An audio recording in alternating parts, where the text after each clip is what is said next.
going to do this live about an hour ago, but life is life in 24/7, 365, it seems like. So I considered not doing this live, but it's to the point where if I don't get to it when I think about it, I'm probably not going to get back to it. So I'm woo-sawing to try to get myself through this topic.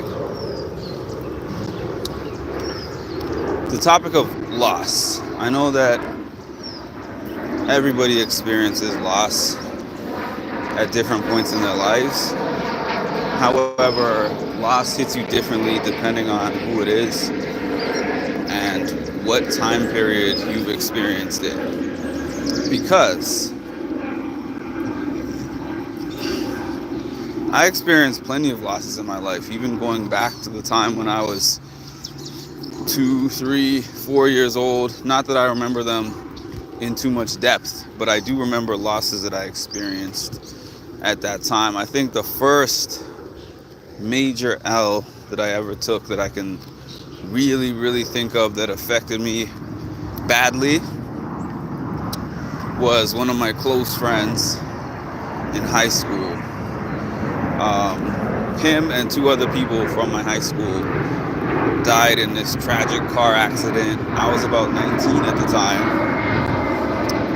and I still remember going to 3 funerals in 3 days. And it's not like funerals for people who were old enough to be like, well, they lived a long life, they lived a good life. It was people who were teenagers. So I remember it being a huge shock, and I remember it being very difficult to deal with. But I also don't really remember going through any kind of a process to get through it. It was just something that it hurt for a time, and then it hurt a little less, and then it hurt a little bit less. Then it was kind of over. Not over in a sense of, good morning, Colleen, I'm always up early.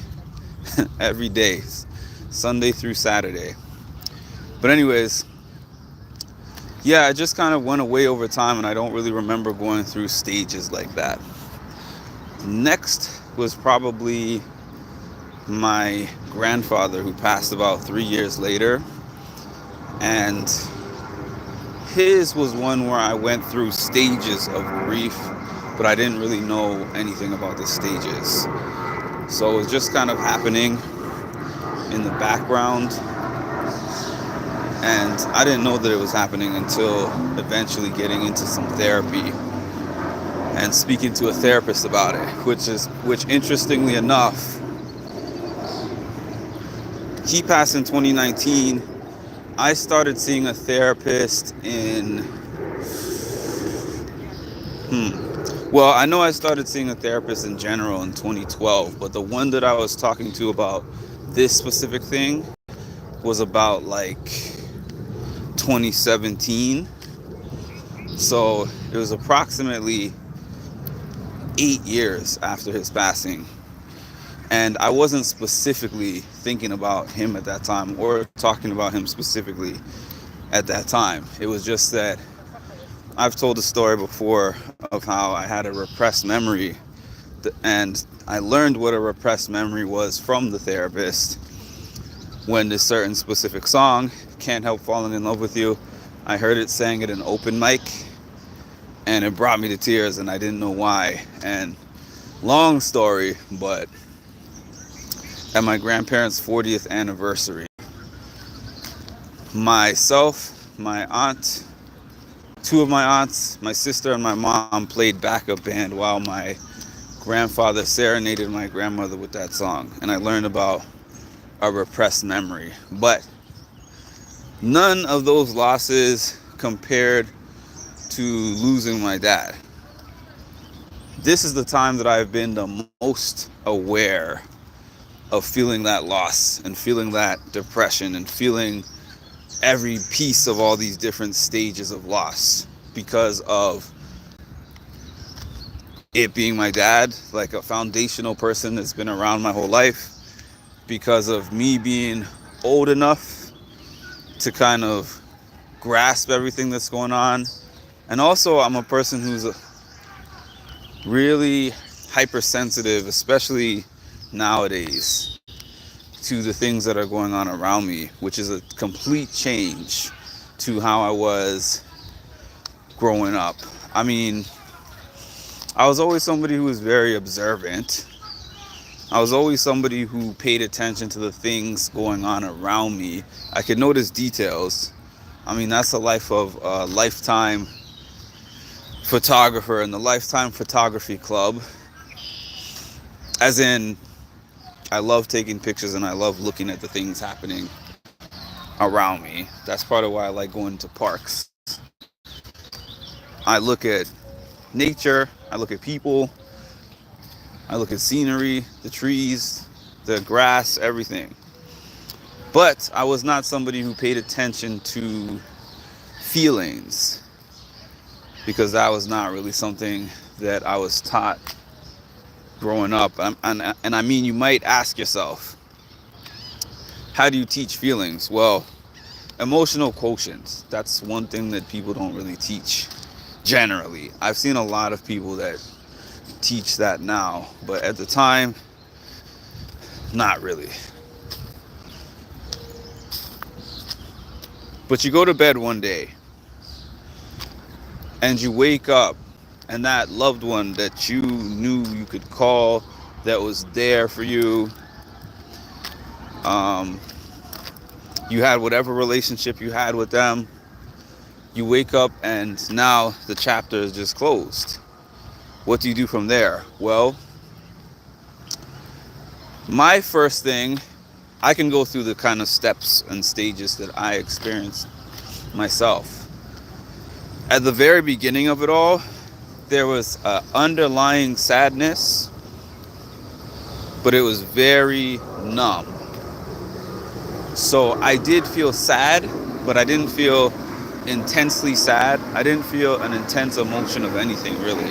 I just felt numb, especially because my kind of loss that I had experienced was not a sudden one. You could call it tragic, but at the same time, there's a difference between a sudden, shocking tragedy versus somebody who is on hospice care and you know their time is coming. Not that one hurts and one doesn't, but it hurts in different ways. I have a park 1 block from me. I love walking there and watching people enjoying themselves. I try to walk at the beach at least once every few weeks. Yeah, I used to work next to a beach. Now the closest beach to me is probably a 30 to 40 minute drive. I do go there on occasion, but it was a lot easier to go when I wasn't doing a job that required me to drive all the time. Because now when the weekend comes, I don't feel like being in my car.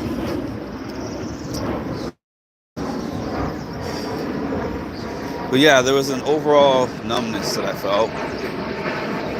And I just kept going because I didn't have a choice. I got a 3-day bereavement from work. Then I'm right back at work. And then because of kind of, you could call it African tradition, we didn't bury him right away. We didn't have the funeral right away.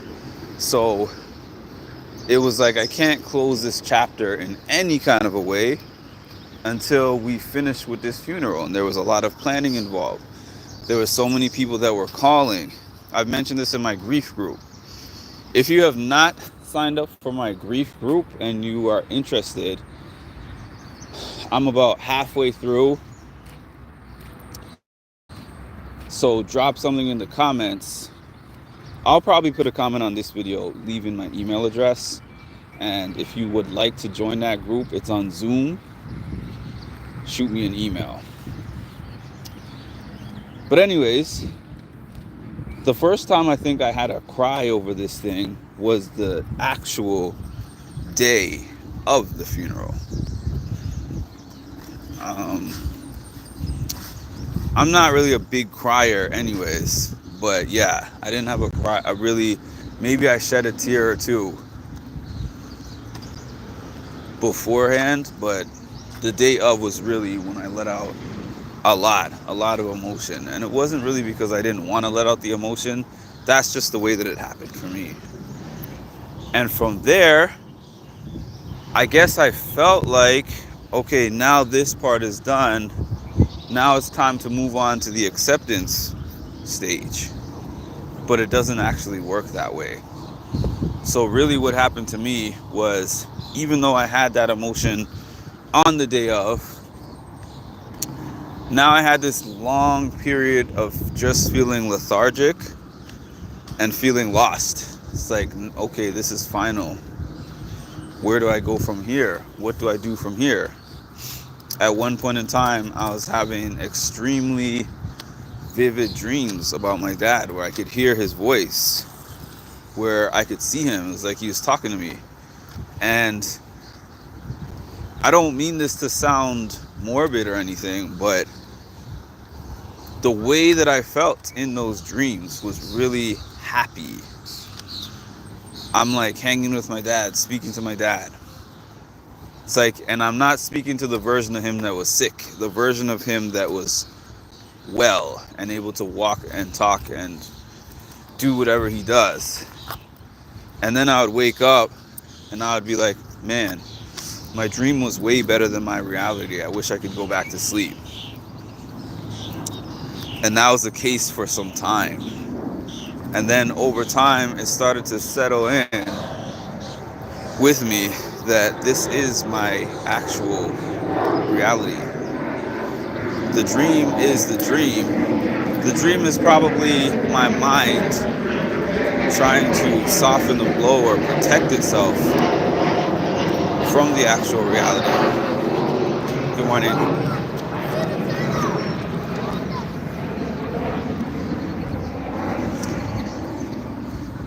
But that can only last for a time, not forever. So slowly, it really did start to sink in. You know, this really happened. He's really not here. It's been a year and a month. 13 months. And just now, I think I'm getting to the part of acceptance. I just finished making my PowerPoint for my group that I run. And looking into acceptance, I used to feel like acceptance means, okay, now I'm feeling okay. Now I'm feeling better. It's over now. Now I can move forward with my life. And actually, I remember some people who, I don't know, they talk about their deceased loved ones constantly.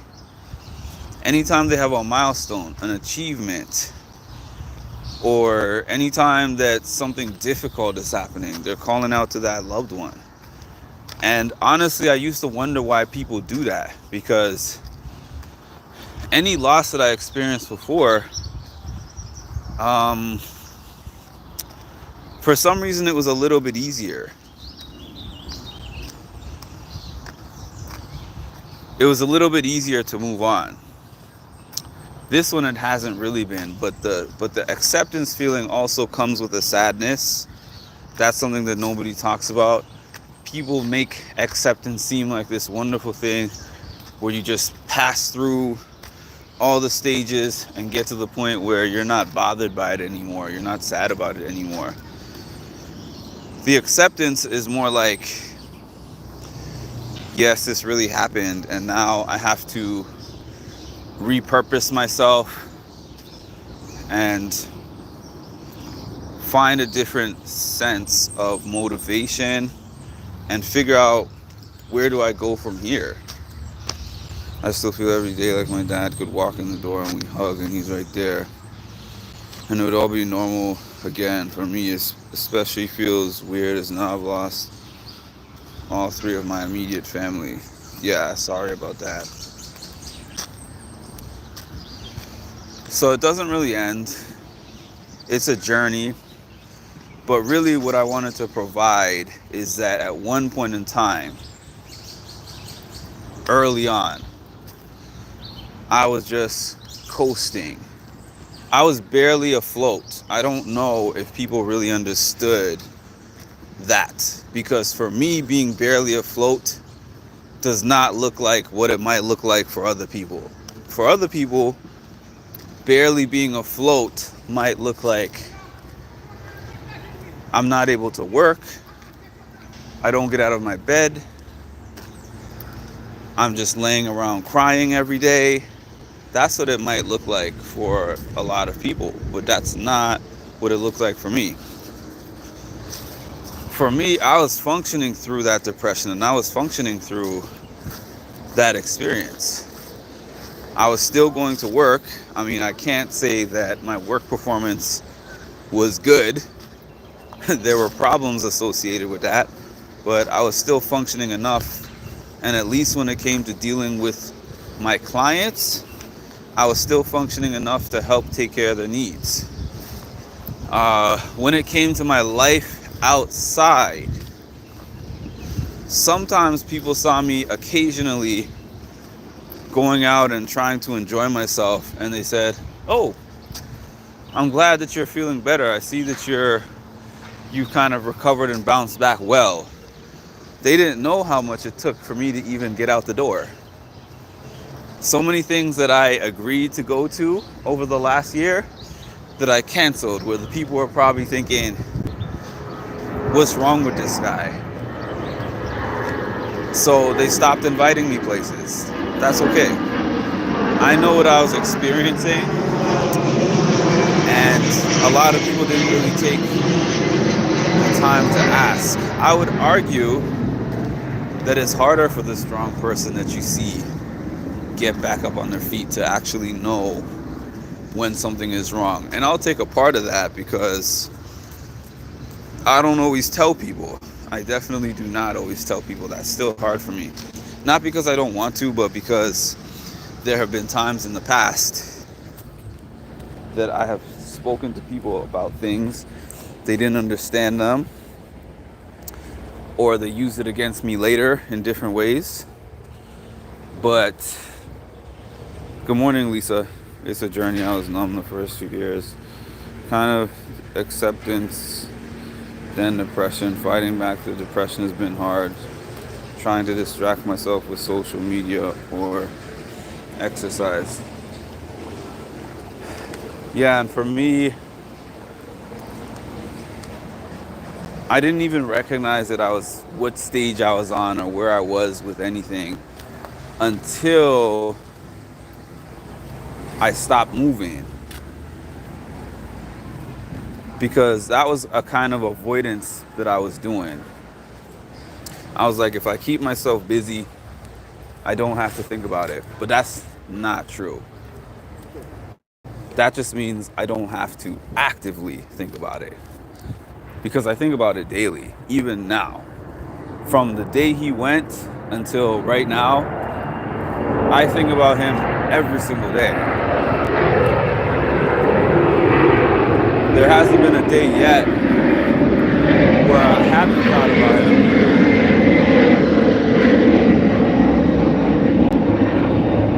The only difference is how I feel when I have that thought.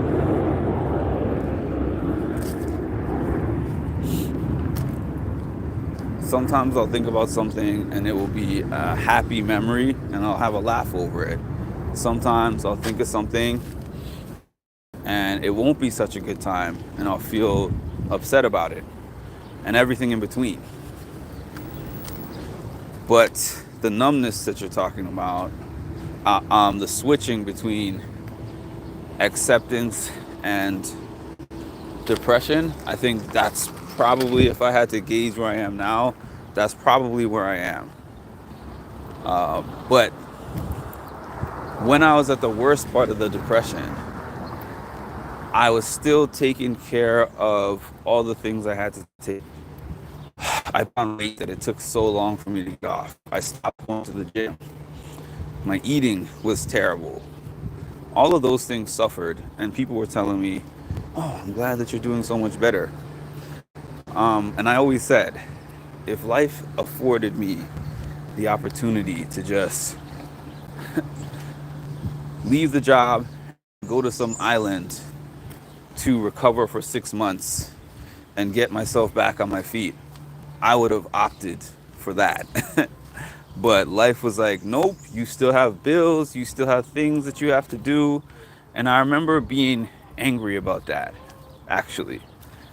I remember being like, why am I still at work? As a matter of fact, I don't think I've said this on my YouTube before. I said it to some friends and family, but I still remember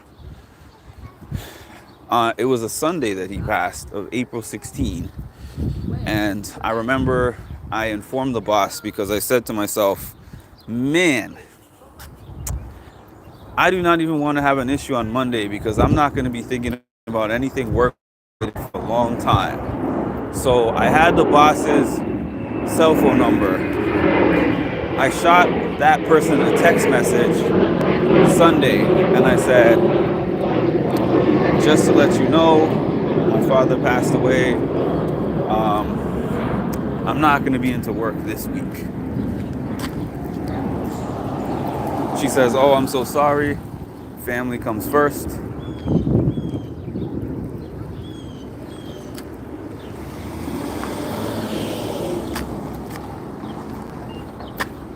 Yeah, I'm trying not to get hit by a car. Yeah, she said, I'm so sorry. Family comes first. And don't worry about it. I'll see you next week. That's what she said in the email. So I guess she forgot because the next week, I mean, not the next week, the end of the same week, I remember it was like a Friday. It's a Friday afternoon. And me and my mom were at the funeral home picking out caskets for my dad. Picking out a casket for my dad. And then I got a call from my boss.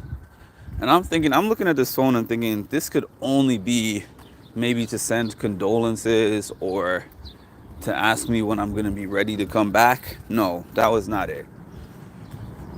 What had happened that morning was that some manager from some other department sent me some message that I haven't finished some training that I was supposed to do. And then, a manager of department an outlook, and then you don't in a timely fashion. The next TC manager. I don't know where that cut off. My phone is being. I was at the funeral home picking out the casket with my mom. Call from the boss. It was because a boss at another department gave me an instruction. I didn't respond. And then she called me. She was like, where are you? I was like, I'm at the funeral home. And she says, okay, but who gave you permission to be off today? And I said, I had to use every part of me, every part of my self-control to give her a response that wouldn't get me some kind of disciplinary action, because I wanted to just be like, F you. That was the first thing that came to my head. But what I ended up saying was, I told you on Sunday I would not be coming in this week. You said, take care, family first. She says, oh, you only get 3 days of bereavement, so you were expected to report back in unless you told me that you were using PTO for the next 2 days. And I'm looking at this phone like, I can't believe this conversation is even happening. I was lucky though, had my mom an additional 20 years after the other two passed. That's kind of how I feel about my grandma. My grandfather has been gone since 2009. My grandmother is 89. And I still call her and she's still going. I'm being real upset about the bereavement leave.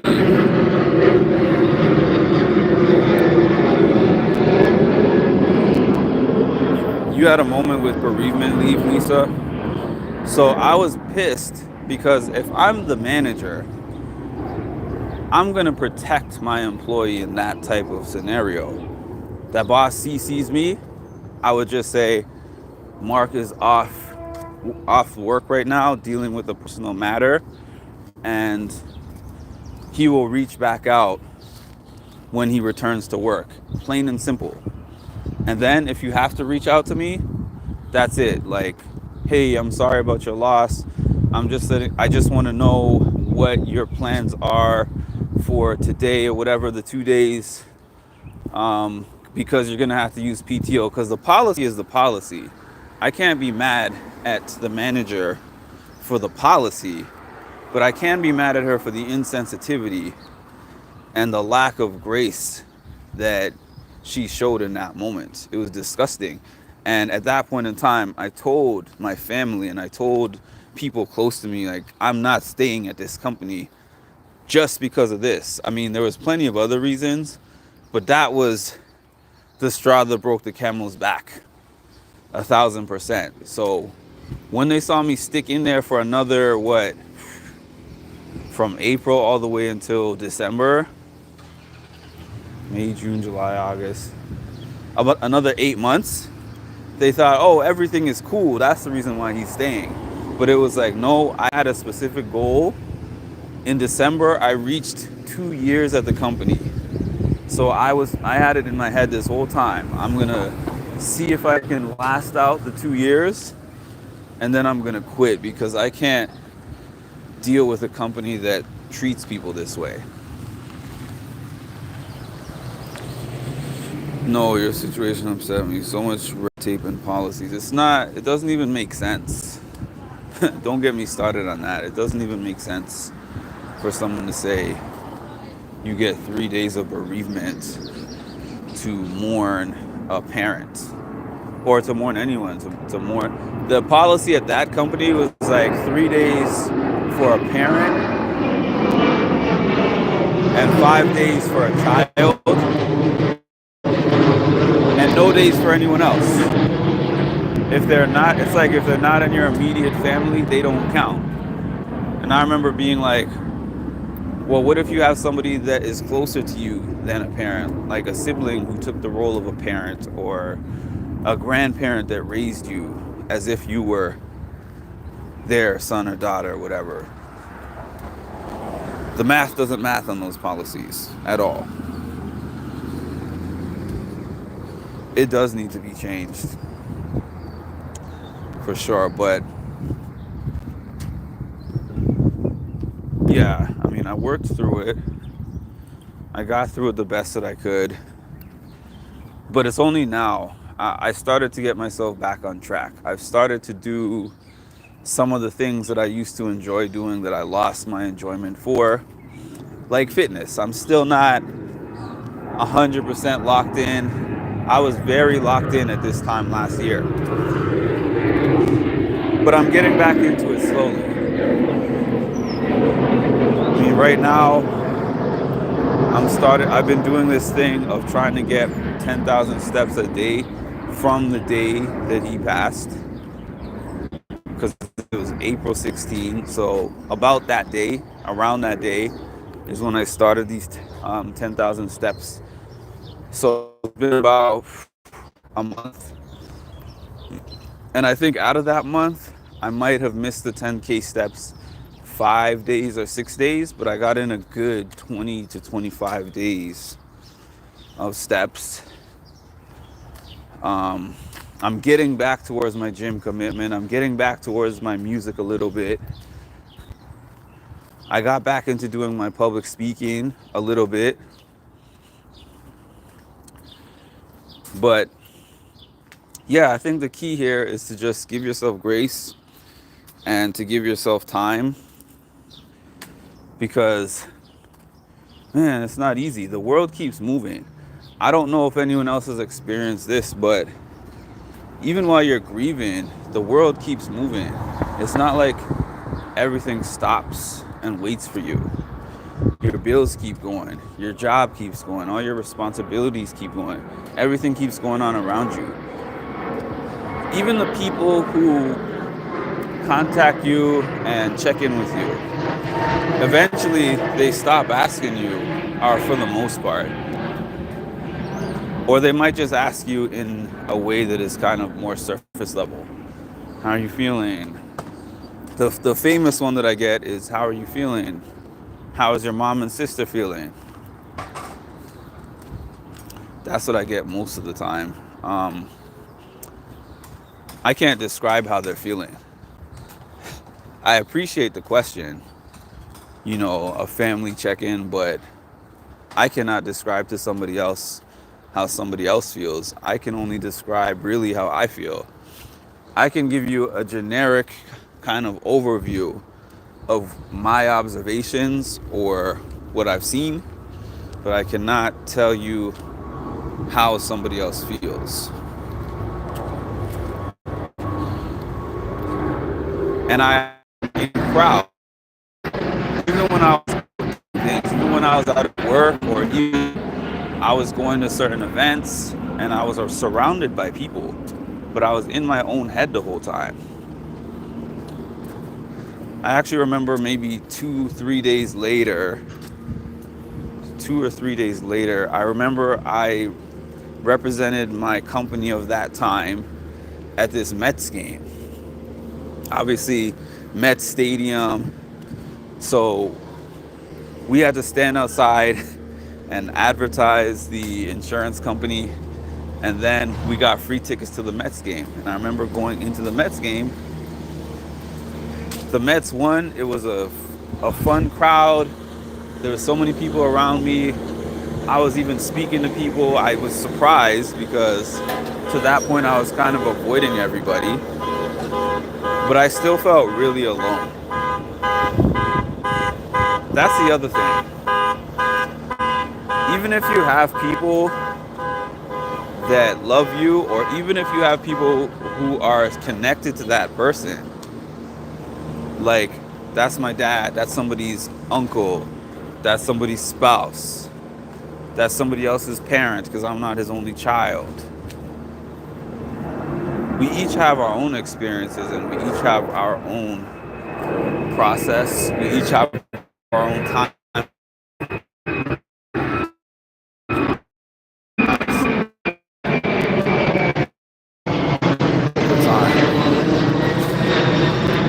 Morning, Prince. So I thought that would get me to 10,000 steps. By the time I'm home, I'll probably 8,500 or so. So 1,500 won't be a problem to get in later.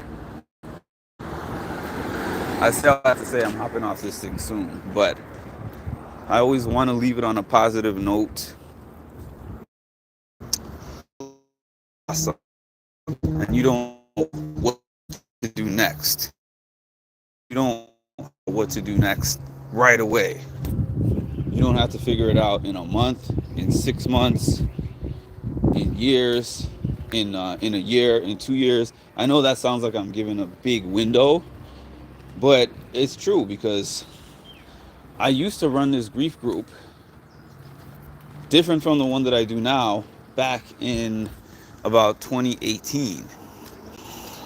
And it was funny because it didn't start as a grief group. I just had, I think, 5 or 6 people in that group because my job, funny enough how this always happens, they were like, oh, Mark, good news. We found out that we can bill for you to do groups. So now you don't just have to do individual counseling sessions. We want you to run at least 2 groups a week, and now that's part of your job requirement. So I ran the group.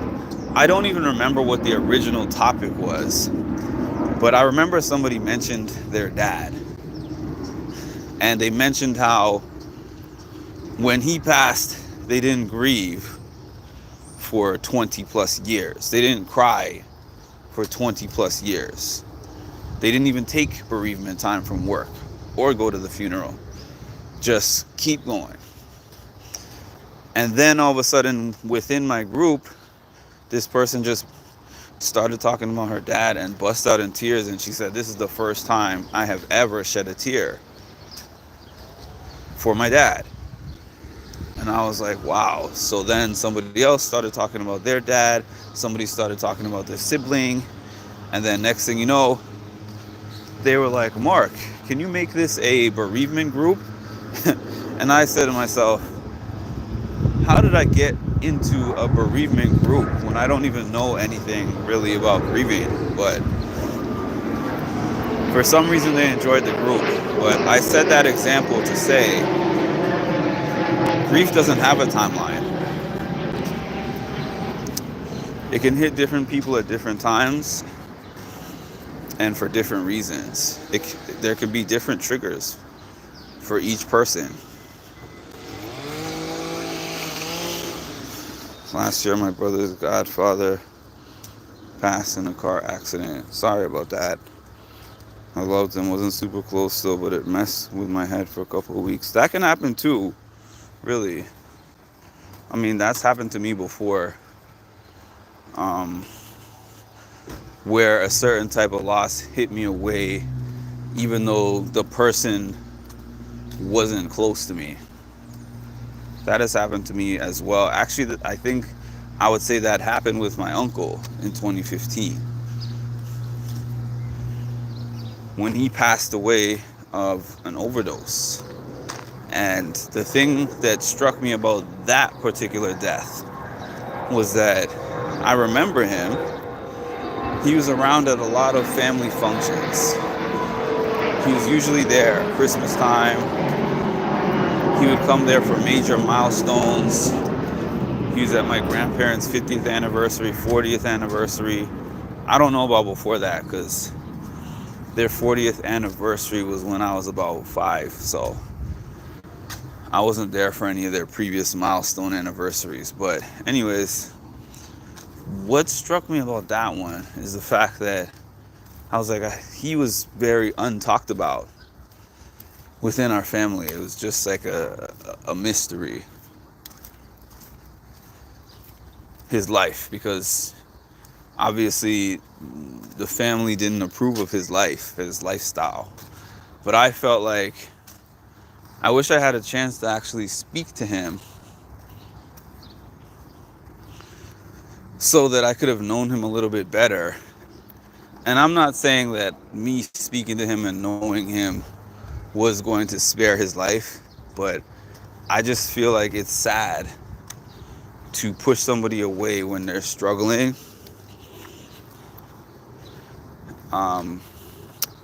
Yeah, I don't even know where I'm going with that, but sometimes very important. Yeah, still someone very important in your family's life. Yeah, like it could be somebody who's important to your family, but not necessarily close to you. Or it could be somebody. It could be like a coworker. It could be losing somebody who's around your age, and then you start to think about your own life. But I feel like when it's a parent, you really go through the ringer. And a lot of people have assumed that my loss or the depth of the loss I feel is due to the closeness of the relationship with my dad. I want to say for the most part, excluding when I was a little kid, the best parts of my relationship with my dad are what I had on YouTube. Believe it or not. Because when he was sick and when I was taking care of him, our relationship improved from what it was prior. There was a lot of things going on prior to that, and there was not that closeness.